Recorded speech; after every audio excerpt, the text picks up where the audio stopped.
अस्सलाम वालेकुम नाज़रीन, साइट में भलीकार आऊं मैं अवां सां गॾु नाज़िया मीर। नाज़रीन, वफ़ाक़ी सरकार नए माली साल जो बजट पेश करण खां अॻु ई मुल्क अंदरि महांगाई जो तूफ़ान अचण जो इशारो ॾेई छॾियो आहे। हीउ इशारो के ॿिए न सिधी रीति नाणे वारी वज़ारत ॾिनो आहे। जो चवणु आहे त जून महीने दौरान जेका महांगाई जी शरह आहे उहा 3 खां 4% रहण जो इम्कान आहे। उन खां सवाइ काल्ह ताईं IMF ऐं मुल्क अंदरि जेके वर्चुअल ॻाल्हियूं थियूं आहिनि उन्हनि जे हवाले सां जेके मुख़्तलिफ़ शयूं साम्हूं अचनि पियूं त कुझु शयुनि ते गौर हलंदड़ आहे, कुझु शयुनि ते इतफ़ाक़ थी चुको आहे, कुझु शयूं अञा जेके तजवीज़ूं आहिनि उन्हनि ते गौर थियणो आहे। बहरहाल ही फाइनल मरहलो आहे। बजट 10 जून ते पेश कई वेंदी आहे। उन हवाले सां बिल्कुलु आख़िरी जेके हतमी मरहले में असीं चऊं त ही सॼो समूरा मामला दाख़िल थिया आहिनि। हिन वक़्त ताईं जीअं तव्हांखे ॿुधायोसीं त महांगाई जी शरह जे हवाले सां उन में वाध जो इम्कान ज़ाहिर कयो वियो आहे। गॾो गॾु इहो ॼाणायो पियो वञे त नाज़रीन जेको मुल्क जो सभ खां अहम असीं शोबो चऊं ज़राअत वारो उन ते पिणु तमामु वॾा असर अचण जा इम्कान ज़ाहिर कया पिया वञनि। ॿुधायो पियो वञे त ज़रई जेका मशीनरी आहे, ज़रई स्प्रे आहे, भाण आहे, ज़रई औज़ार, उन सभिनी ते 18% टैक्स लॻाइण जी हिकु तजवीज़ साम्हूं अचे पई, जंहिं ते पिणु इहो नज़र ज़ाहिर कयो पियो वञे जेके इतला साम्हूं अचनि पिया त उन्हनि ते पिणु इतफ़ाक़ थियण जो इम्कान आहे। उन खां सवाइ नाज़रीन सोलर पैनल समेत मुख़्तलिफ़ जेके शयूं जिन ते छूट ॾिनल ई अॻु उहा टैक्स छूट पिणु ख़तमु करण जो इशारो ॾिनो वियो आहे। उन खां सवाइ ॼाणायो पियो वञे त सेल्स टैक्स में 25% ताईं अञा वधीक उनखे वधाइण जो इम्कान ज़ाहिर कयो पियो वञे। त IMF जा हिकु पासे जेके तजवीज़ुनि ते ॿधल ही सख़्तु शर्त आहिनि ऐं ॿिए पासे अवाम खे रिलीफ जे नाले ते मिलंदड़ जेको हिकु उमेद हुजे थी हर बजट खां अॻु, उहा हाणे हिन वक़्तु जेके ही समूरा ख़बरूं या इतला साम्हूं अचनि पिया उन खां पोइ उहे रिलीफ जा इम्कान बिल्कुलु घटिजी चुका आहिनि।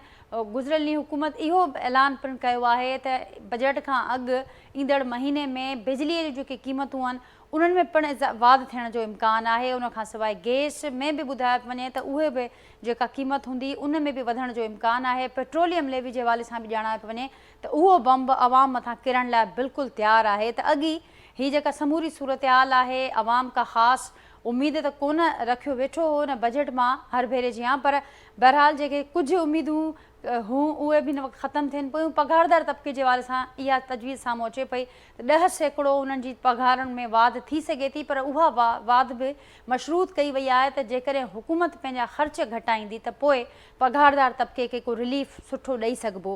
नाज़रीन, समूरा मामला आहिनि, उन हवाले सां वधीक गुफ़्तगू कंदासीं। जेको पैनल मूंसां गॾु मौजूदु आहिनि जो तारुफ़ सां कराईंदसि। मूंखे अॼोके पैनल में जॉइन कयो आहे एग्रीकल्चरिस्ट आहिनि नाले वारा ज़ुल्फ़कार यूसफानी साहब। डॉक्टर ज़ुल्फ़कार यूसफानी साहब हिन वक़्तु UK में मौजूदु आहिनि, वीडियो लिंक ज़रिए अॼोके असांजे प्रोग्राम जो हिसो आहिनि। उनखां सवाइ नाज़रीन नामे वारा मौशी माहिरन अतीकुर रहमान साहब वीडियो लिंक ज़रिए अॼोके प्रोग्राम जो हिसो आहिनि ऐं डॉक्टर अयूब महर साहब असां सां गॾु मौजूदु आहिनि वीडियो लिंक ज़रिए। मां सभिनी जी महिरबानी, सभिनी खे भलीकार अवां गुफ्तगू के लिए वक्त कढियो। बेन की इजाज़त से डॉक्टर अयूब महर साहब आपकी तरफ आती हूँ, आपसे आगाज़ करती हूँ गुफ्तगू का। क्या कहेंगे इस वक्त तक जो तजावीज़ कहें, जो ख़बरें कहें, जो रिपोर्ट सामने आ रही हैं वो तो खुश नहीं है। आवाम के एतबार से हम देखते हैं अगर कोई रिलीफ मिलने का जो इम्कान था वो बहुत हद तक कम हो चुका है। पहले ही पोस्ट कॉन्फ्लिक्ट ये बजट है, लेकिन जो शराइत सामने आ रही हैं, जो तजावीज़ सामने आ रही हैं वो बड़ी सख्त हैं। क्या बताएंगे मज़ीद आप हमें इस हवाले से कि जो बजट है वो क्या कोई रिलीफ का कोई इम्कान मौजूद है आवाम के लिए? में खबरें आनी शुरू होती हैं जो खुशकुन खबरें नहीं होती, उनकी कोई खुशगवार खबरें नहीं होती। और ये एक कॉमन ऑब्जर्वेशन है थ्रू आउट द वर्ल्ड। ये होता है जो रूलिंग पार्टी है जिन्होंने बजट बनाना होता है वो उस बजट के हमेशा अच्छे पहलुओं को डिस्कस कर रहे होते हैं, उनको उजागर कर रहे होते हैं। जो अपोजिशन पार्टीज़ हैं वो हमेशा उसको क्रिटिसाइज कर रही होती हैं। बहुत नॉर्मल चीज़ें हैं, इसी तरह होता है, वर्ल्ड वाइड प्रैक्टिस है। लेकिन पाकिस्तान के सिनेरियो में इस दफ़ा थोड़ी सी जो चीज़ डिफरेंट मैं समझता हूँ, जो हमें जिसको एनालाइज करना चाहिए, वो ये कि ये मुझे नहीं लग रहा कि ये ट्रेडिशनल या रवायती बजट होगा। कुछ चीज़ें ऐसी हैं जो इसको रवायती बनाने की तरफ जा रही हैं, और ये चीज़ें मैंने जो ड्राइव की हैं ये खुद फाइनेंस मिनिस्टर साहब के बयानात से ये चीज़ मैं ड्राइव कर रहा हूँ। तो उसके दो रीज़न हैं। एक तो ये कि देखिए हम बहुत एक पोस्ट वॉर सिनेरियो यानी कन्फ्लिक्टिंग सिनेरियो है स्ट्रैटेजिक पॉइंट ऑफ व्यू पे। अभी हम जंग से निकले हैं, उसके बाद यकीनी तौर पे बजट नॉर्मल नहीं रह सकता। बजट में बहुत सारे इफ एंड देन आते हैं, रीशफलिंग होती है एक्सपेंडिचर्स की, रेवेन्यू में इजाफे की बात होती है। दूसरा जो IMF कंडीशनलिटीज आई हैं, 11 नई कंडीशन जो उन्होंने ऐड की हैं, उनमें से तकरीबन तमाम की तमाम 11 कंडीशन का ताल्लुक किसी एक साल के बजट से नहीं है। ये ध्यान में रखिए, वो एक साल के बजट से नहीं है, वो 3 साल की प्लानिंग उन्होंने दिए, 3 साल के टारगेट्स दिए हैं और मोस्टली वो गवर्नेंस से रिलेटेड है, गवर्नेंस में चेंज लाने से। होता ये है IMF कंडीशनलिटीज में एक कॉमन चीज़ ये होती है कि वो रेवेन्यू बढ़ाने और एक्सपेंडिचर कट करने की जो बात करते हैं, उसमें जब उनसे मुशावरत की जाती है या हमारे जो लोग हैं वो जाके मुशावरत करते हैं, तो इट इज़ वेरी अनफॉर्चुनेट कि जिस चीज़ पर जोर दिया जाता है, एक तो उनकी तरफ से कट करने का, दूसरे अगर हमें मुल्क की सिक्योरिटी की सूरत हाल को देखते हुए, डिफेंस की सूरत हाल को देखते हुए अगर एक्सपेंडिचर में मजीद कट करना पड़ सकता है तो कहाँ कट किया जाए। IMF भी जिन चीज़ों पे कहता है वो मेनली 2 हेड होते हैं, 2 हेड्स की बात करता है। एक अभी आपने अपने जो इंट्रोडक्शन दिया था उस पर आपने खुद इंडिकेट कर दिया था कि सब्सिडीज को विड्रॉ करना, टैक्स एग्जेम्पशन को विड्रॉ करना, ग्रांट्स को कम करना, ये एक कॉमन उनके रेमेडी होती है, ये एक कॉमन प्रेस्क्रिप्शन होती है जो उनकी तरफ से बयान की जाती है, कंडीशन लगाई जाती है। दूसरा वो राइट साइजिंग या डाउन साइजिंग की बात करते हैं कि अदारों में एम्प्लॉयमेंट पे खर्चा कम किया जाए।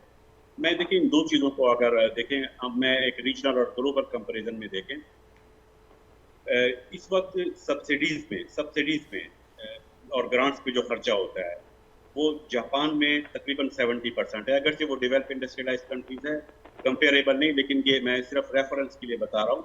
70% of their expenditure goes to the subsidies and tax exemption. USA का 67%, यूके का तकरीबन 44 या 45% है। नेबरिंग कंट्री है हमारा, उसका 38% के करीब है।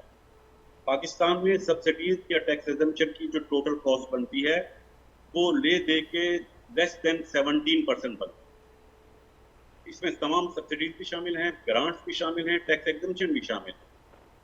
इस पे कहा जाता है कि इसको मजीद कम कर दे। इसको मजीद कम करने का मतलब यही होता है कि महंगाई कर दी जाए, सब्सिडीज कम होगी, महंगाई होगी, टैक्स एग्जेम्पशन विड्रॉ होगी, खासतौर पर इनडायरेक्ट टैक्सेस की महंगाई होगी। हम राइट साइजिंग की बात करते हैं, एम्प्लॉयमेंट एक्सपेंडिचर कम करने की बात करते हैं। नेबर कंट्री में expenditure 17% of total government expenditure. दूसरी कंट्रीज में आप देखें, यूके की एग्जांपल है, USA के लिए 10 से 12% एम्प्लॉइज पर खर्चा होता है टोटल बजट का। पाकिस्तान में लगभग 4.5% है जो खर्च होता है एम्प्लॉइज की पेंशन पर और सैलरीज पर टोटल बजट का। अब अगर हम इस 4.5% से कम करना चाहते हैं एक मैसिव अनएम्प्लॉयमेंट क्रिएट करके, तो इस 4.5% से क्या बचा लेंगे, कितना बचा लेंगे इतना पैनिक क्रिएट करके या सब्सिडीज विड्रॉ करके? हमें दूसरे एमयू पे आना चाहिए।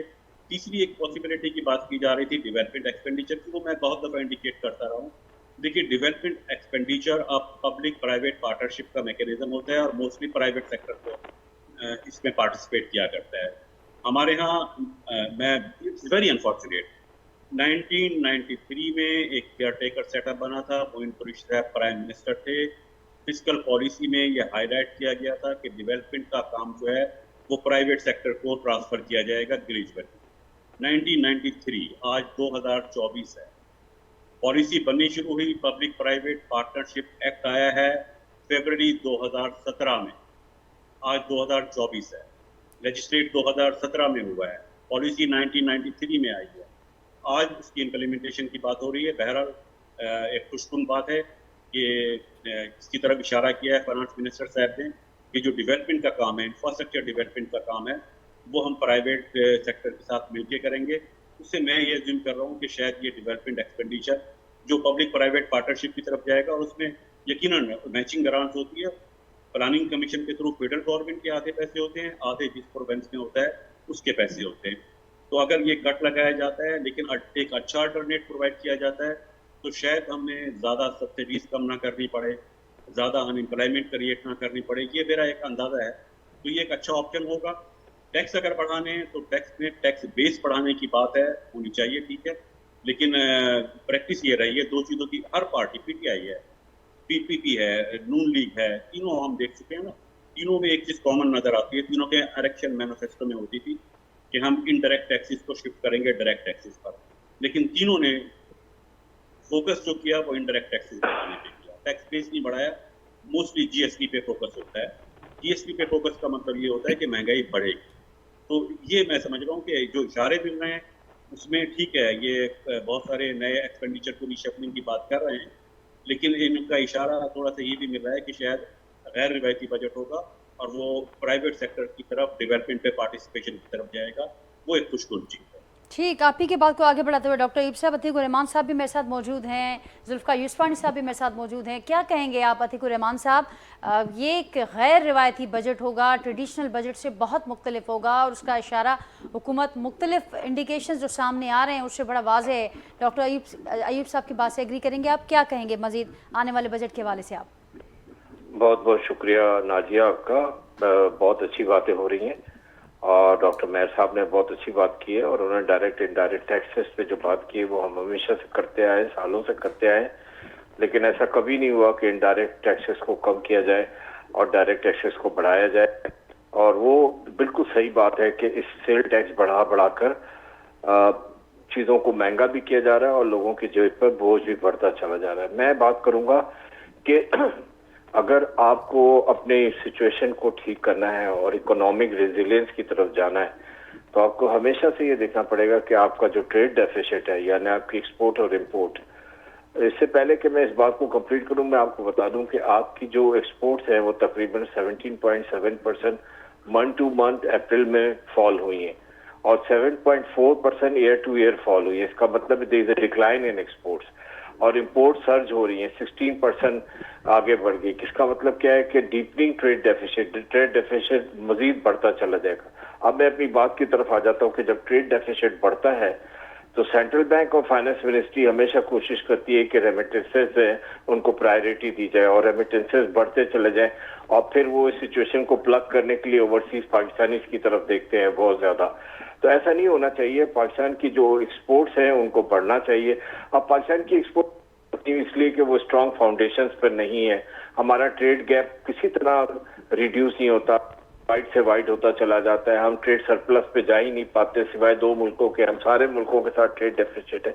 ये सब हमको देखना पड़ेगा अगर हमें इकोनॉमिक की वायबिलिटी की तरफ जाना है। फिर आ जाए कि आपकी जो डिस्ट्रप्शंस हैं, जो लार्ज स्केल डिस्ट्रप्शंस हैं, एक्सटर्नल डिस्ट्रप्शंस हैं या किसी और की एक्सटर्नल डिस्ट्रप्शंस हैं, पॉलिटिकल या इकोनॉमिक इंस्टेबिलिटी कहीं आती है बांग्लादेश या इंडिया में, जैसे मिसाल दे रहा हूँ कि वो राइस की एक्सपोर्ट्स उन्होंने रोक दी तो उसकी वजह से क्या हुआ कि आपको एक टेम्पररी एज मिल गया ग्लोबल मार्केट्स में एक्सपोर्ट्स बढ़ाने का। ऐसा नहीं है। मैं बात कर रहा हूँ कि स्ट्रॉन्ग फाउंडेशंस के साथ हमको आगे बढ़ना है, अपनी एक्सपोर्ट्स को हमेशा बढ़ाना है। तकरीबन एक्सपोर्ट्स को $60 बिलियन तक लेके जाना है।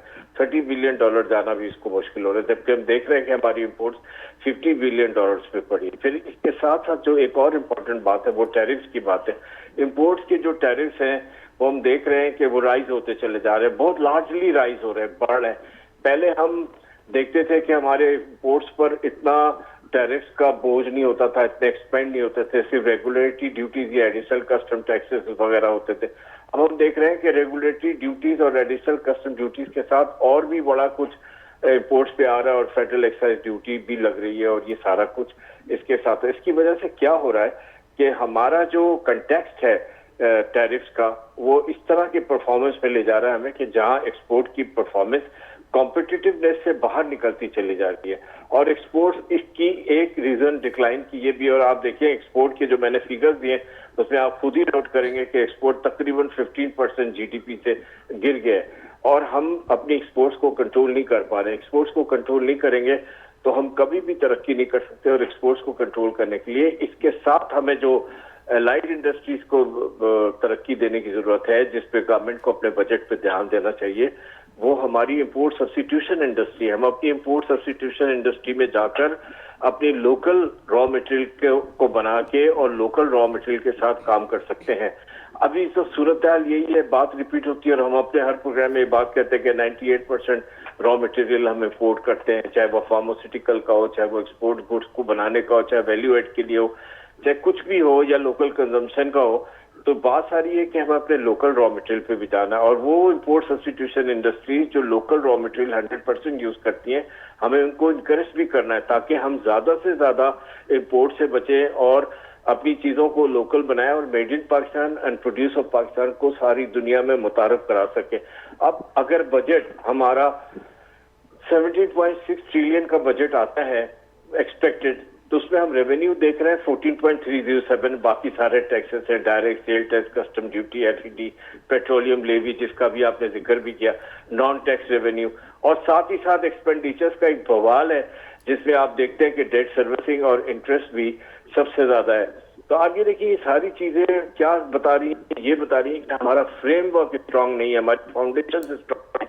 हमें अपने जो टैक्सेस हैं जब हम उनको लगाते हैं तो उन टैक्सेस में हमें इस बात का ख्याल करना। मैं घूम फिर के फिर वही आऊंगा जो डॉक्टर साहब ने अभी बात की कि डायरेक्ट टैक्सेस को नहीं बढ़ा रहे, इनडायरेक्ट टैक्सेस को कम नहीं कर रहे, तो इसमें ये सूरत हाल क्रिएट हो रही है। और हम कितने भी अल्लामापन से बातें करते रहे, कितनी भी हम अपनी टेक्निक्स बयान करते रहे, होगा यही कि जब डायरेक्ट टैक्स नहीं बढ़ेगा और इनडायरेक्ट टैक्स कम नहीं होगा तो इनडायरेक्ट टैक्स सेल टैक्स को बढ़ाकर बढ़ाते चले जाएंगे, तो इसका बोझ एक आम आदमी पे पड़ता रहेगा। और कितनी भी कैलकुलेशन हम ट्विस्ट कर करके अपनी बजट की सामने लाते रहे, मैं नहीं समझता कि कोई एक सूरत हाल ऐसी होगी। फिर आप देखें कि आपकी क्या होता है कि आप फिस्कल डेफिसिट पे चले जाते हैं, आप बजट डेफिसिट पे चले जाते हैं, फिर आपका प्रोजेक्टेड एक्सटर्नल डेट 126.73 बिलियन पे चला जाता है, आपका डोमेस्टिक डेट जो प्रोजेक्ट आप करते हैं वो 60.86 ट्रिलियन रुपीस पे चला जाता है। माय गॉड, ये सब देखिए क्या है। इन सब कुछ करने के लिए हमें एक बहुत ही मजबूत प्लानिंग की जरूरत है, और उस प्लानिंग में वो तमाम शोबे शामिल है जिनको हम कहते हैं कि हमारा एजुकेशन है, हमारी हेल्थ सर्विसेज है, हमारा क्लीन वाटर है, हमारी इंफ्रास्ट्रक्चर डेवलपमेंट है। ये सारी चीजों को हमें ध्यान रखना। पहले हम सिर्फ इंपोर्ट क्या करते थे कि हम पेट्रोलियम या मशीनरी जो हमारी रिक्वायरमेंट होती थी हम उसको इंपोर्ट कर लिया करते थे। अब क्या हो रहा है, अब हम टी भी इंपोर्ट कर रहे हैं, कॉफी भी इंपोर्ट कर रहे हैं, पाम ऑयल भी कर रहे हैं, और आगे देखें बढ़कर अब हम कॉटन भी करने लगे। कॉटन हमारी लीडिंग प्रोडक्ट होती थी। ये सारी चीजों पे ध्यान देना है। अभी देखिए एग्रीकल्चर के एक्सपर्ट्स भी बैठे हैं आपके साथ, तो वो भी अभी इससे बात करेंगे और देखें। और मैं सबसे ज्यादा जो आखिरी बात करना चाह रहा हूँ, मैं ये कहना चाह रहा हूँ कि समझ में नहीं आ रहा कि ये क्या प्रपोजल आ रहा है जिसमें ये प्लानिंग की जा रही है कि ₹150 बिलियन के मोर टैक्सेस लगाएं, वो भी किस पे, ब्रेड पे, बिस्किट्स पे, केक्स पे, चिप्स पे, स्वीट्स पे, सॉसेस पे, फ्लेवर्ड मिल्क पे, सीरियल से। ये सारी चीजें तो बच्चे खाते हैं, इनकी रिक्वायरमेंट है। इसका मतलब ये है कि एक पापा जो पहले ₹2 का मिलता था वो ₹4 का मिलेगा। दो पापे खाने वाले बाप ने बच्चे को कहना है कि बच्चे अब से तुम एक पापा खाओ क्योंकि इस पे एफईडी लग गया और एडिशनल सेल टैक्स आ गया इसमें। ये हाई कंजम्पशन टैक्सेस हैं और ये आई थिंक इनको सब चीज़ों पे सोचना चाहिए। इनको सब चीज़ों पर सोचना चाहिए। गुरमान साहब, आपकी बात को आगे बढ़ाऊंगी। हमारे साथ जुल्फ़िकार यूसुफ़ानी साहब हैं। जुल्फ़िकार यूसुफ़ानी साहब, डॉक्टर अयूब मर साहब के, अतीक़ुर रहमान साहब के मां ॿुधो कीअं ॾिसो पिया समूरियूं जेके हिन वक़्त ताईं जेके तजवीज़ूं साम्हूं अचनि पियूं, त कुझु शयुनि ते इत्तफ़ाक़ थी बि चुको आहे। ख़ासि करे ज़राअत जे हवाले सां जेके ख़बरूं अचनि पियूं साम्हूं, सुठियूं ख़बरूं साम्हूं न पियूं अचनि। ज़रई मशीनरी हुजे, ज़रई औज़ार हुजनि, भाण हुजे, उनखां सवाइ ज़रई स्प्रेज़ हुजनि, समूरी शयुनि ते 18% टैक्स लॻाइण जी तजवीज़ आहे। कुझु शयुनि ते ॼाणा पियो वञे त इत्तफ़ाक़ बि थींदो। अॻु ही जेको मुतासिर सूबो आहे ऐं इंतिहाई अहम सूबो आहे जेको मुल्क खे हलाए थो, किरंगे जे हॾी जी हैसियत रखे थो, ऐं उन सां जेका ही वेधन हाणे थियण वारी आहे, छा ॾिसो पिया सूरत हाल ईंदड़ ॾींहंनि में थींदे? महिरबानी नाजिया, तव्हांजो वक़्तु ॾियण ते एग्रीकल्चर ते ॻाल्हाइण ते। एग्रीकल्चर पुठियनि 2 सालनि खां वठी जॾहिं खां वठी ही गवर्नमेंट आई आहे, तमामु पंहिंजे जेके चइजे त तारीख़ जे नाज़ुक तरीन दौर मां गुज़री रहियो आहे। उनजो सबबु छा आहे? सबबु इहो आहे, बक़ौल तव्हांजे 18% टैक्स लॻायो, भले लॻायो। अगरि 18% टैक्स लॻायो था, छा तव्हां उहे फैसिलिटीज़ ॾियो पिया? छा उहे फैसिलिटीज़ ज़राअत खे मिलनि पियूं? छा ज़राअत मुनाफ़ा बख़्श कारोबार आहे? हींअर ई असांजे एक्सपर्ट ॿुधायो त कॉटन ताईं असीं इंपोर्ट पिया कयूं। ऐं 2 मिंट तव्हांखे कॉटन जी ॻाल्हि ॿुधाए वञा त हिकिड़ो वक़्तु हो जॾहिं असीं 1 करोड़ बैल्स पैदा कंदा हुआसीं ऐं असांजो लोअर पंजाब सॼो कॉटन बेल्ट हो। अॼु हालात इहे आहिनि त सिंध त उहो ई 25-30 लख बैल्स पैदा करे थो। पंजाब जेको 75 खां 80 लख बैल्स पैदा कंदो हो, उहो रिड्यूस थी 25-30 लख बैल्स, 40 लख बैल्स ते अची वियो आहे। उनखे 50% रिडक्शन आई आहे। छा थियो? उते सभिनी जेके उते जा सियासतदान हुआ, उते जा बिज़नेसमैन और उन्हनि खे शुगर मिलूं लॻाए ॾिनियूं वयूं उन एरिया में, जंहिं एरिया में बेस्ट पाकिस्तान जी कॉटन थींदी हुई, रहीम यार खान, मुल्तान, मियां चिन्नू, सॼो जेको लोअर पंजाब जो बेल्ट हो, भावलपुर, इन सॼे में हाणे शुगर केन पैदा थो थिए। हालात इहे आहिनि त अॼु असीं कॉटन इम्पोर्ट कंदड़ मुल्क आहियूं। जेको असां दुनिया में कॉटन पंहिंजी एक्सपोर्ट कंदा हुआसीं एज़ ए रॉ मटीरियल ऐं एज़ ए फिनिश गुड, असीं इम्पोर्ट कंदड़ मुल्क आहियूं। ज़राअत जी ॼाऊं तव्हांखे हालात ॿुधायां थो त कणिक जेको तव्हांखे ख़बर आहे त पाकिस्तान में मैक्सिमम अगरि फूड इस्तेमालु कयो थो न, कणिक इस्तेमालु कई थी वञे ऐं वधि खां वधि प्रोडक्शन हुनजी पंजाब में थिए थी, ॿिए नंबर ते कणिक सिंध में पैदा कई थी वञे। अॼु खां 2 साल पहिरीं आबादगार खे कणिक जो रेट 4000 प्लस मण मिलियो पिए, 4000 रुपया प्लस, 4000 फिक्स हो गवर्नमेंट जे तरफ़ां, पर हुनखां प्लस मिलंदो हो। अॼु हालात इहे आहिनि जो 2000 खां 2500 रुपया मिले थो। ठीकु आहे भई, तव्हांजो जेको आहे महांगाई जो इंडेक्स हेठि अची वियो आहे, हुनमें तमामु जेके महांगाई जे इंडेक्स में शयूं आहिनि उहे तव्हां ॻणे ॾिसो, उहे सभु जूं सभु जेकियूं आहिनि ज़रई आहिनि। उनमें कणिक अची वई, उनमें चांवर अची विया, उनमें खंडु अची वई, उनमें तव्हांजा वेजिटेबल्स अची विया। हर शइ जेकी सस्ती थी आहे उहा एग्रीकल्चर आहे। अगरि एग्रीकल्चर क्रॉप्स जूं क़ीमतूं 10,000 रुपए वारी कॉटन 5 खां 6,000 रुपए में मिले थी। हाणे मूंखे ॿुधायो, जॾहिं एग्रीकल्चर इनपुट्स आउट क्रॉप्स जा रेट एतिरा घटिजी विया, छा इन अरसे में तव्हां इनपुट्स जा रेट बि उन हिसाब सां घटाया? कुझु बि न घटिया, बल्कि उन्हनि ते टैक्स मरे, उन्हनि ते डायरेक्ट इनडायरेक्ट टैक्स लॻाए। उहा जेकी यूरिया असांखे 700-800 रुपए में मिलंदी हुई, 2000 रुपए खां मथे मिलण लॻी वई। उहो DAP जेकी 3000, 2500, 3000 जी मिलंदी हुई, 8-9,000 रुपए में मिलण लॻी वई। मूंखे ॿुधायो त जॾहिं इनपुट्स जा रेट वधी विया ऐं क्रॉप्स जा रेट घटी विया त हिन वक़्तु जेको तव्हांजो एग्रीकल्चर आहे सभिनी खां वधीक नुक़सान में हलंदड़ कारोबार आहे। तव्हां एग्रीकल्चर ते अगरि, ऐं एग्रीकल्चर उहा शइ जेकी तव्हांजी इकोनॉमी खे किक स्टार्ट ॾेई सघे थो, उन ते बिल्कुलु 110% हिननि तवजो ख़तमु करे छॾी आहे। हर शइ में जेको आहे ज़राअत खे तबाह कयो पियो वञे। पूरो पंजाब जो आबादगार ज़मींदार रड़ियूं करे पियो, सिंध जो आबादगार रड़ियूं करे पियो। उनजे बावजूदि असां इन ॻाल्हि जे ख़िलाफ़ कोन आहियूं त क्रॉप्स, असां चऊं था ठीकु आहे, अगरि तव्हां लेवल प्लेइंग फील्ड ॾियो, बसर जो अघु जॾहिं आबादगार खे एक्सपोर्ट जी मार्केट में सुठो मिलण लॻे थो त उनजी एक्सपोर्ट ते पाबंदी लॻाई वञे थी। छो? जॾहिं तव्हां इंटरनेशनल मार्केट सां असांखे कणिक बि विकिणण जे लाइ चओ पिया, चांवर बि विकिणण लाइ चओ पिया, कॉटन बि विकिणण लाइ चओ पिया, ऐं उन में का बि सब्सिडी कोन्हे, कंहिं बि इनपुट जो रेट जेको आहे उहो भाण हुजे, तव्हांजो फर्टिलाइज़र्स हुजनि, पेस्टिसाइड्स हुजनि, या जेकियूं बि उन में इनपुट्स इस्तेमालु थियनि था, इलेक्ट्रिसिटी, डीज़ल, उन्हनि में को बि रिआयत कोन्हे, उनमें का बि कमी कोन आई आहे। त क्रॉप्स जा रेट जॾहिं घटिजी विया ऐं इनपुट्स जा रेट जेके असांजे एग्रीकल्चर में उनजा रेट वधी विया त एग्रीकल्चर त तबाह थी वई तव्हांजी। असां चऊं था लेवल प्लेइंग फील्ड त ॾियो, लेवल प्लेइंग फील्ड त हुजणु घुरिजे। ज़ुल्फ़िकार युसफ़ानी साहब, तमामु अहम ऐं ज़ाहिर वक़्त आहे थियूं ॻाल्हियूं आहिनि ऐं वक्त जी हुकूमत खे सोचण बि घुरिजे इन पासे ॾे। डॉक्टर अयूब साहब, क्या कहेंगे आप? ज़राअत जैसे शोबे की तरफ ना संजीदगी है, ना कोई ध्यान है, ना कोई तवज्जो है, और इस जो बातें युसफ़ानी साहब ने कही, ज़ाहिर है वो पंजाब का आबादगार हो, वो सिंध का किसान हो, सबके लबों पर यही बातें हैं, लेकिन वो ये कह रहे हैं कि एटलीस्ट पॉलिसी ज़रूर बनाएं, जो मामलात हैं उनको भी आगे चलाएं, लेकिन एटलीस्ट लेवल प्लेइंग फील्ड तो हो। क्या कहेंगे आप? लेकिन नाज़िया, इसमें ये जो जिस तरह से इशू कॉम्प्लिकेटेड बनाया गया पॉलिसी लेवल पर, उसमें बिल्कुल एक कंसर्न तो बिल्कुल सही है कि एग्रीकल्चर शोबे को जब हम कहते हैं कि नज़रअंदाज नहीं किया, हर हुकूमत कहती है हमने ये मराहत दी, तो अगर, लेकिन ग्राउंड रियलिटी ये है कि नज़रअंदाज किया और उसको नज़रअंदाज करने की जो कॉन्सिक्वेंसेज है, देखिए हमारी जो इंडस्ट्री है ना और सर्विसेज सेक्टर है, हमारी इंडस्ट्री और सर्विसेज सेक्टर की भी बेस एग्रीकल्चर है। आप टेक्सटाइल की बात करते हैं तो कॉटन को इग्नोर नहीं कर सकते, आप फूड प्रोसेसिंग इंडस्ट्री की बात करते हैं तो आप अपने क्रॉप्स को और फूड एंड वेजिटेबल को इग्नोर नहीं कर सकते, आप टोबैको इंडस्ट्री की बात कर सकते हैं, टोबैको कल्टीवेशन को नहीं छोड़ सकते, आप शुगर इंडस्ट्री की बात करते हैं, शुगर केन के बगैर शुगर इंडस्ट्री नहीं हो सकती, उसको आप अगर इग्नोर करेंगे तो वो एक चेन इफेक्ट आएगा, वर्टिकल इफेक्ट आएगा, जो इंडस्ट्री को भी इफेक्ट करेगा, मैन्युफैक्चरिंग को इफेक्ट करेगा और सर्विसेज को भी इफेक्ट क्या कीमत अदा कर रहे हैं हम, और मजीद क्या कीमत अदा करनी होगी अगर ऐसे ही इग्नोर किया जाता रहा इस इंतहाई अहम शोबे को? नहीं, कीमत तो हम देखिए ऑलरेडी अदा कर रहे हैं वो खुदा न खास्ता अभी तो हम इन्फ्लेशन की सूरत पे अदा कर रहे हैं ना, वो इन्फ्लेशन से बढ़कर वो उनकी शॉर्टेज की तरफ ना चला जाए खुदा न खास्ता। इन चीज़ों की अगर बिल्कुल। शॉर्टेज होगी तो वो एक बड़ा सीरियस क्राइसिस पैदा हो जाएगा। और जिस तरह इग्नोर कर रहे हैं, देखिए अब अभी आने वाले बजट से जो खतरा है, जिसकी तरफ मैंने अभी मेंशन किया है कि वो चीज़ नहीं होनी चाहिए। जब मैंने शुरू में आपको याद होगा मैंने कहा था विड्रॉल ऑफ सब्सिडीज जो है वो मुझे खतरनाक नजर आ रहा है। इस विड्रॉल ऑफ सब्सिडीज में जो बहुत अहम सेक्टर है वो एग्रीकल्चर है। एग्रीकल्चर से कोई सब्सिडी विड्रॉ ना कर ली जाए, उसका डायरेक्ट इफेक्ट आएगा प्राइस पर, कंज्यूमर गुड्स पर। वहां विड्रॉ नहीं हो सकती।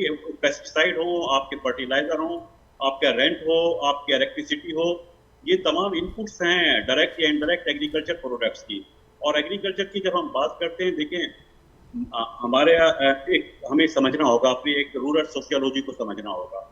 हम बात जब आपके प्रोग्राम भी मैं देखता रहा, जब बात होती है कैनाल्स की, कि नई कैनाल्स की, पानी के मसले की बात होती है, जब बात होती है कारपोरेट फार्मिंग की, तो उसमें जो चीज़ समझने की ज़रूरत यह है कि दुनिया के इस खित्ते में, हमारे रीजन में, चाहे कम ज़मीन हो या ज़्यादा हो, ज़मीन को इग्नोर नहीं किया जा सकता। ज़मीन रूरल सोशियोलॉजी का एक इम्पॉर्टेंट पार्ट होती है। जिसके पास ज़मीन नहीं है, उसकी फिर एक क्रेडिटेबिलिटी इफेक्ट होती है। छोटा फार्मर अपनी ज़मीन से अपने आप को डिटैच नहीं कर सकता। आप कारपोरेट फार्मिंग कीजिए, फील्ड बढ़नी चाहिए, पानी के मसले हल होने चाहिए, लेकिन इनके जो छोटे फार्मर्स हैं उनके आपको मसाइल को एड्रेस कर रहा होगा। उनके मसाइल क्या हैं, उनको इनपुट्स जो मिल रही हैं, जो ओवरहेड कर रहे हैं, उनकी क्या वो कम्पिटिटिव प्राइस हैं जो खित्ते में बाकी दुनिया को मिल रही हैं। मैं आपको एक नेबर कंट्री में एक दफ़ा WTO पर में एक किस्म का पार्ट था, जहाँ पर एक डिमांड आई WTO की तरफ से कि तमाम सब्सिडीज विड्रॉ होनी चाहिए। लेकिन एक कंट्री ने, जो नेबर कंट्री ने, ये वाज़ेह तौर पर मौक़िफ़ अख्तियार किया कि अगर हमें अपनी एग्रीकल्चर पर सब्सिडीज विड्रॉ करनी पड़ी तो हम WTO से विड्रॉ होना पसंद करेंगे। बहुत स्ट्रॉन्ग मौक़िफ़ लिया था। आप देखिए एग्रीकल्चर के सेक्टर को विड्रॉ नहीं कर सकते हम सब्सिडीज, हमें कहीं और से कंपनसेट करना होगा। हमें कहीं और से कंपनसेट करना होगा। अतीकुर रहमान साहब, कुछ ऐड करना चाहेंगे आप इसमें कि हम नहीं सब्सिडी ख़त्म कर सकते इस अहम शोबे से? और मिसाल भी दी बड़ी अच्छी इंटरनेशनल डॉक्टर अयूब महर साहब ने, आप क्या कहेंगे इस पर? मैं बड़ा इम्प्रेस हो रहा हूँ और सीख रहा हूँ। देखिए, जब एक दफ़ा हम सेल्फ सफिशिएंट थे कॉटन में और लीडिंग कंट्री थे, जो cotton producing country in the world थे उनमें, अब क्या हो रहा है कि हमारी सूरत हाल ये है कि अब हम नेट इंपोर्टर बन गए, न्यू बड़े इंपोर्टर बन गए, मेजर इंपोर्टर बन गए। और देखिए, लार्जेस्ट इंपोर्टर है यूनाइटेड स्टेट की कॉटन के। ये क्या शिफ्ट है? ये ड्रिवन कोई सक्सेसफुल तो नहीं है। क्रॉप के फेलियर्स क्यों हो रहे हैं, इससे बहुत अभी तफसीली डिस्कस हो गया। मैं समझता हूँ कि जहां हमको एग्रीकल्चर पे ध्यान देना चाहिए, वहां पे एग्रीनॉमी पे भी ध्यान देना चाहिए और एक्वा कल्चर पे भी ध्यान चाहिए। देखिए, हमारी फिशेस भी हमारा फूड है, हमारे एग्रीकल्चर भी हमारा फूड है। अगर फूड सिक्योरिटी एंड सेफ्टी बहुत जरूरी है। हमें अपने जो फिशेस, हमने ओवर फिशिंग कर ली है अपने ओशंस में जा करके, हमें उसको भी कवर करना है। उसके लिए हमें एक्वा कल्चर पे जाना है। जहाँ एग्रीकल्चर की इंपॉर्टेंस है वो एक्वा कल्चर भी है। हमें आर्टिफिशियल फिशिंग पे जाना है, इसको भी इंकरेज करना चाहिए। टैक्स हॉलीडेज होनी चाहिए सारी चीजों में। जो किसान है उसको मराद ठीक है दी गई है, सब क्लेम करते हैं, लेकिन ऐसी मराद दी जाए कि जिससे वो नाउम्मीद हो। इस वक्त तो दी पीजेंट इज डिसअपॉइंटेड। तो ये सब अच्छी सूरत हाल नहीं है। बजट लाएं तो इनकरेज करें इन चीजों को कि हमारी एग्रीकल्चर बढ़े, हमारी कैटल फार्मिंग बढ़े, हमारी डेयरी फार्मिंग बढ़े। हम इसमें बड़ी लीडिंग किरदार अदा कर सकते हैं और हमारे अंदर पोटेंशियल्स हैं, तमाम पोटेंशियल्स को आगे लेके जाना है। बात सारी यही है मुख्तसर के we all have to work hard for a resilience economy, और रेजिलियंस इकोनॉमी की में जाने की हमें सख्त जरूरत है, वरना तो बड़ा सफोकेशन है और बहुत प्रॉब्लम्स हैं और हम हर वक्त यही सब डिस्कस करते रहते हैं और उसमें हमें कोई नताइज फिर नजर नहीं आते। ठीक, अतीकुर रहमान साहब, साथ साथ ये भी कि अब बड़ी इंपॉर्टेंट बात की आपने डॉक्टर अयूब साहब ने कि अब आगे चलकर एक फ्रेमवर्क पर भी बात हुई कि हमें अपनी फाउंडेशन को ठीक करना होगा। फ्रेमवर्क दोबारा से हमें देखना होगा कि कैसे उसको ठीक करना है। लेकिन हम अभी तक IMF के प्रोग्राम से बाहर नहीं निकल पाए, ना उसके लिए हमारी कोई प्लानिंग है, ना कोई प्रायोरिटी है। नाइजीरिया तो निकल गया, नाइजीरिया तो निकल गया, उसने काफी पॉलिसी रिफॉर्म्स बनाए और बड़ी तरतीब से रेंगते रेंगते क्रॉगलिंग करते करते वो आखिर उसने कहा बाय बाय IMF को। तो हम भी कर सकते हैं ऐसा अगर हम कुछ पॉलिसी रिफॉर्म्स पे काम कर लें, जिसपे हमने बहुत ही डिटेल डिस्कशन की आज। ठीक, आपकी बात खे आगे बढ़ाऊंगी। यूसुफाणी साहब, हाणे गॾोगॾु इहो बि ज़रूरु ॿुधाइजो, हिकिड़ी प्रैक्टिस असीं ॾिसंदा हुआसीं हमेशह त माज़ीअ जी ॻाल्हि थी कयां मां, त बजट खां अॻु के प्री बजट सेशन्स थींदा, टॉक्स थींदियूं, ऐं तव्हां जहिड़ा डॉक्टर अयूब साहब या अतीकुर रहमान साहब जहिड़ा स्टेक होल्डर्स उन में एक्सपर्ट्स खे ऑन बोर्ड वरितो वेंदो, के उन्हनि जूं तजवीज़ूं बि ॿुधियूं वेंदियूं, के उन्हनि जूं टॉक्स खे बि शामिलु कयो वेंदो, उनजी राय खे अहमियत ॾिनी वेंदी। हिन भेरे जेका हीअ सिचुएशन नज़र अचे पई, जेतोणीकि ही गैर रिवायती बजट ॼाणायो पियो वञे, पर उन बावजूदि ही जेका प्रैक्टिस ख़तमु थी आहे, माज़ीअ वारी प्रैक्टिस, हिन जा केतिरा नुक़सान थिया आहिनि। हाणे जेके अवां ॻाल्हियूं कयूं, छा कंहिं स्टेज ते हिन बजट जी तयारियुनि जे हवाले सां असां ॾिसूं था त सूबाई लेवल्स ते बि बजट तयारियूं हलंदड़ आहिनि, ऐं वफ़ाक़ी बजट बि हथमी मरहले में दाख़िल थी आहे, त ऑन बोर्ड वरितो वियो आहे के मरहले ते आबादगारनि खे, एक्सपर्ट्स खे? ॻाल्हि आहे, ऑन बोर्ड जो त काफ़ी साल थी विया आहिनि, इहा रवायत ख़तमु थींदी पई वञे, न त अॻे अप्रैल खां वठी प्री बजट सेमिनार्स थींदा हुआ, ऑन बोर्ड वठंदा हुआ, मुख़्तलिफ़ ग्रुप सां ॻाल्हियूं थींदियूं हुयूं, सब्सिडीज़ ते ॻाल्हियूं थींदियूं। हींअर साईं चयो सब्सिडीज़ जेकियूं आहिनि ॾिनियूं वञनि थियूं। मूंखे ॿुधायो वञे कहिड़ी सब्सिडी एग्रीकल्चर खे ॾिनी थी वञे? का हिकिड़ी ॿुधायो, छा इलेक्ट्रिसिटी ते असांखे का सब्सिडी आहे? सवाइ बलूचिस्तान में कुझु ट्यूबवेलनि खे ॾिनी थी वञे, का सब्सिडी आहे? का सब्सिडी कोन्हे। का गैस ते आहे? छा असांखे पेट्रोलियम ते का सब्सिडी मिले पई? कंहिं बि शइ ते सवाइ यूरिया जी जेकी सब्सिडी आहे, असीं त चऊं था उहा बि हिकिड़ो फ्रॉड आहे। उहो सिर्फ़ु यूरिया जूं कंपनियूं जेकियूं आहिनि अरबूं खरबूं रुपया सालाना पंहिंजो मुनाफ़ो कमाइनि पियूं। आबादगार वेचारे खे त यूरिया साॻी महांगी मिले थी, ब्लैक में मिले थी, महांगी मिले थी।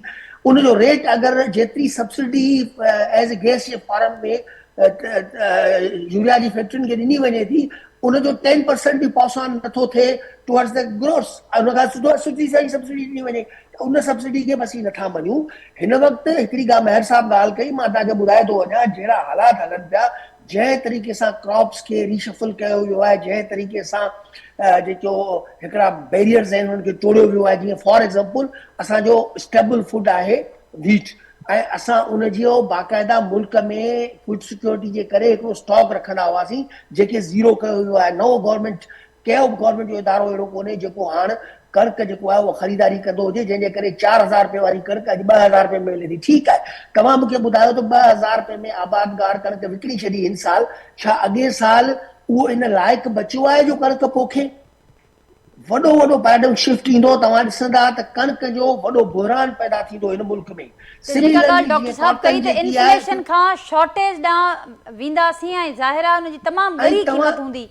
तव्हां नाज़िया इन ॻाल्हि ते बार बार असांजे अवाम खे ख़ुशि कयो थो वञे, असांजी इन्फ्लेशन घटि अची वई, असांजा भई हुन में तव्हां इहो त ॾिसो 50 आइटमनि में 25-30-40 आइटम उहे आहिनि जेके उहे सभु एग्रीकल्चर सां बिलोंग कनि था। उन तव्हां पंहिंजी ज़राअत तबाह करे, ज़राअत खे ख़तमु करे तव्हां, ऐं उन खां पोइ हर क़िस्म जो उन ते टैक्स मारण जी तयारियूं लॻी पियूं आहिनि। इनकम टैक्स असां अॻे बि ॾींदा हुआसीं, पर हाणे चऊं बाबा हुनखे बिल्कुलु एग्ज़ैक्टली उअं ई जीअं बिज़नेसमैन ॾियनि था तव्हां ॾियो। असां वरी आऊं उहा ई ॻाल्हि थो करियां, छा असांखे उहा लेवल प्लेइंग फील्ड मिलियल आहे? छा असांखे उहे फैसिलिटीज़ हिकिड़े ज़राअत में छा माण्हू खे मिलियल आहिनि? छा उनखे इनपुट्स जॾहिं तव्हां ॿीणा टीणे रेट ते खणी विया, उन्हनि खे तव्हां 100% ऐं 200% वधाए छॾियो, ऐं क्रॉप्स जे रेट खे तव्हां 50% खां बि हेठि ते खणी विया, त एग्रीकल्चर खे त तव्हां तबाह करे छॾियो। एग्रीकल्चर हिन मुल्क में 2 सालनि खां वठी नेगेटिव ग्रोथ में वञी रही आहे। नेगेटिव ग्रोथ वारे मां तव्हां कीअं एक्सपेक्ट करे सघो था त बैकबोन आहे मुल्क जो ऐं मुल्क खे सर्वाइव कराईंदी? उहो त पाण तबाह थी रही आहे। कंहिं बि क़िस्म जी सब्सिडी असांखे न पई ॾिनी वञे, कंहिं बि क़िस्म जी। अगरि केरु बि हिन ते बहस करणु चाहे, सवाइ यूरिया जी जेका 90% कंज़्यूम करे पियो सब्सिडी, यूरिया जा मालिकान, यूरिया जी फैक्ट्रियुनि जा मालिकान कंज़्यूम कनि पिया। बाक़ी कंहिं बि शइ ते असांखे सब्सिडी कोन्हे, उहो कहिड़ो बि आइटम हुजे, कंहिं बि क़िस्म जी सब्सिडी। बल्कि असांजा टैक्स बि हाणे पैरेलल कया विया आहिनि, बिज़नेस ऐं इंडस्ट्री जे बराबरि कया विया आहिनि। उन खां पोइ असांजी जेकी क़ीमतूं आहिनि, असांजी इनपुट्स जूं क़ीमतूं आहिनि, उहे रेगुलेटेड आहिनि, उन्हनि खे बार बार वधायो थो वञे। उनखे ठीकु आहे, तव्हां असांखे पंहिंजे पड़ोसी मुल्क जेतिरा रेट ॾियो न, उन्हनि त डब्ल्यू साईं चयो, उन्हनि त मना करे छॾियो त असीं सब्सिडी ख़तमु कोन कंदासीं। उते त यूरिया अॼु बि 400 रुपया 250 रुपया मिले थी, DAP 800 रुपया मिले थी। छा तव्हांखे 2400 रुपए में DAP मिले थी? छा तव्हांखे 700, 750 या 800 रुपए में यूरिया मिले थी? कोन थी मिले। तव्हांजा इनपुट्स सॼी दुनिया में किथे बि एतिरा महांगा इनपुट्स, एग्रीकल्चर इनपुट्स कोन्हनि जेतिरा पाकिस्तान में आहिनि। ऐं तव्हां एक्सपेक्ट करियो था त उहो शोबो, ऐं उन ते ई सभ खां वॾी तनक़ीद कई थी वञे। कहिड़ी ज़मींदारियूं तबाह थी वियूं आहिनि, को एग्रीकल्चर में को प्रॉफिटेबिलिटी न रही आहे। अगरि ही हालात रहिया त 2 सालनि खां पोइ आबादगारनि वटि पंहिंजे फसल खे पोखण लाइ पैसा न रहंदा, टर्न अराउंड करण लाइ पैसा न रहंदा, पंहिंजो पहियो हलाइण लाइ पैसा न रहंदा। बिल्कुलु ईअं ई जहिड़ा हालात ॾिसण पिया अचनि त जेको बोझ ॾिठो आहे उहो एग्रीकल्चर जे मथां विझिणो आहे। जेकर एग्रीकल्चर खे तव्हां ख़तम ई करो त ख़तम करो, ॾियो कॉर्पोरेट फार्मिंग वारनि खे, ॾिसो तव्हांखे छा था करे ॾियनि। 95% 99% तव्हांजी जेकी क्रॉप प्रोडक्शन आहे उहो तव्हांजी आम ग्रोअर्स वटां आहे। 1-2% तव्हांजी कॉर्पोरेट फार्मिंग आहे, अचे भले corporate farming, we welcome it, पर उनखे तव्हां कहिड़े तरीक़े सां आणो पिया? कैनाल्स कढी असांजे पाणी खे फुरे, उन ते कैनाल्स ठाहे उन मां तव्हां कॉर्पोरेट फार्मिंग कराईंदा? बिल्कुल जुल्फकार यूसुफ़ानी साहब, इहो ई बुनियादी नुक़्तो बि हो त जेका हिकिड़ी गैर आबाद शइ खे आबाद करण जे लाइ हिकिड़ी आबाद शइ खे गैर आबाद कजे, जेका समूरी सूरत हाल ॿुधाई, ज़ाहिर आहे तमामु घणी गणतीअ वारी ही सूरत हाल आहे, अफसोसनाक सूरत हाल है। डॉक्टर अयूब साहब, क्या कोई गुंजाइश निकलती है जो सूरत हाल जुल्फकार साहब बता रहे हैं? जाहिर है इन्फ्लेशन, शॉर्टेज और फिर वो उसके बाद जो एक सिनेरियो बनता हुआ वो देख रहे हैं, जो नेगेटिव ग्रोथ रही है पिछले गुज़िश्ता 2 सालों का उन्होंने जिक्र किया, तो बड़ी सूरत हाल ख़राब है। कोई गुंजाइश देख रहे हैं आप किसी हुकूमत के पास अब इस सिचुएशन में कोई मौजूद है, कोई ऐसी कोई गुंजाइश जिससे कुछ बेहतरी की जा सके इस शोबे की, या ओवरऑल? गुंजाइश बिल्कुल मौजूद है। मसला है कि पॉलिसी का फुकदान है। मैं तो समझता हूँ गुंजाइश मौजूद है, अगर विल पावर है, करना चाहते हैं, इन चीज़ों को हम डिस्कस करते रहते हैं, इनको एड्रेस किया जाए, गुंजाइश बिल्कुल मौजूद है। रेक्टिफिकेशन है। दुनिया में बहुत सारी कंट्रीज की मिसाल है, नाइजीरिया की मिसाल अभी दी है। नाइजीरिया अब फास्टली ग्रोइंग कंट्रीज में शामिल हो चुका है। बहुत सारी ऐसी मिसालें मौजूद हैं कि इस तरह के क्राइसिस से निकला जा सकता है। ये कोई इम्पॉसिबल चीज़ नहीं है। और पाकिस्तान के पास तो बहुत इस तरह के अल्लाह ताला ने कुदरती वसाइल इस तरह के दिए हैं कि उनको हम यूटिलाइज कर सकते हैं। नेक्सस पे हम वाक़ हैं, सेंट्रल एशिया और साउथ एशिया को और मिडल ईस्ट को हम कनेक्ट करते हैं। नेचुरल रिसोर्सेज हमारे पास है, बेहतरीन ह्यूमन रिसोर्स मौजूद है हमारे पास।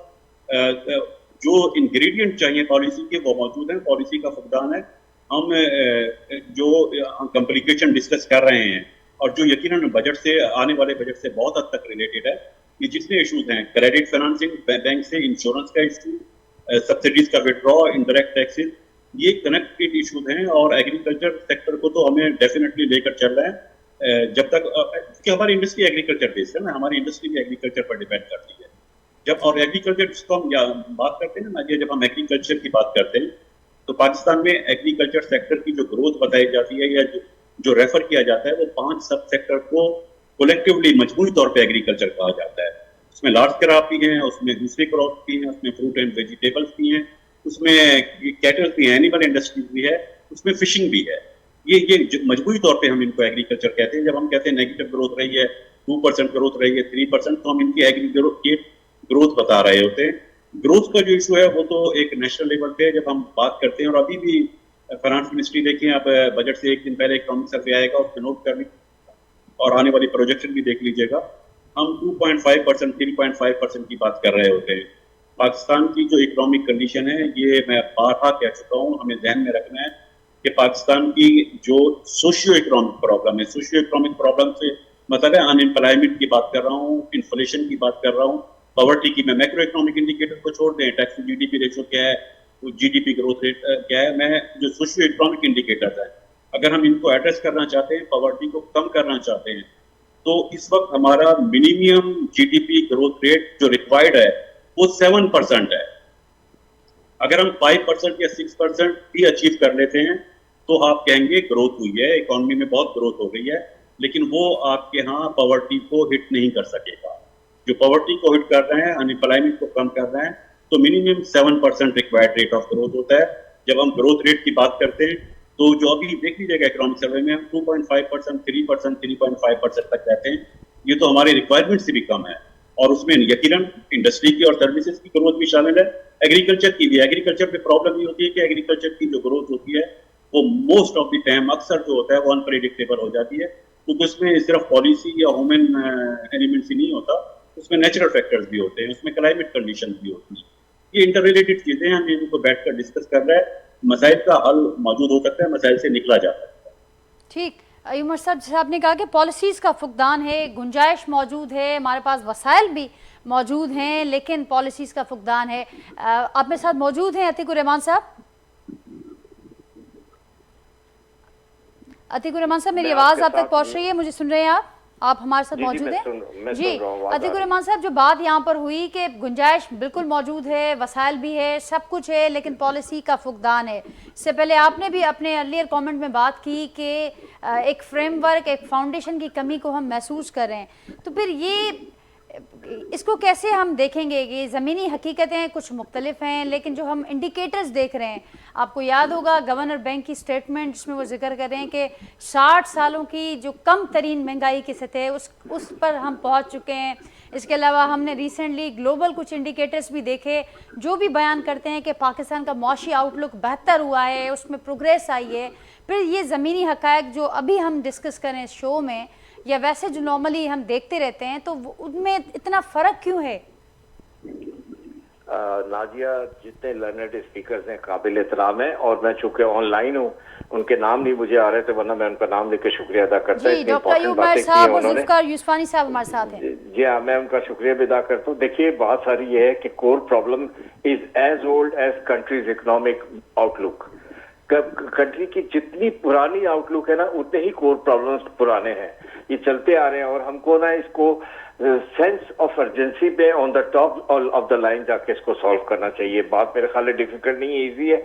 और मैंने हमेशा देखा है कि there has never been a serious coordinated push to understand these problems.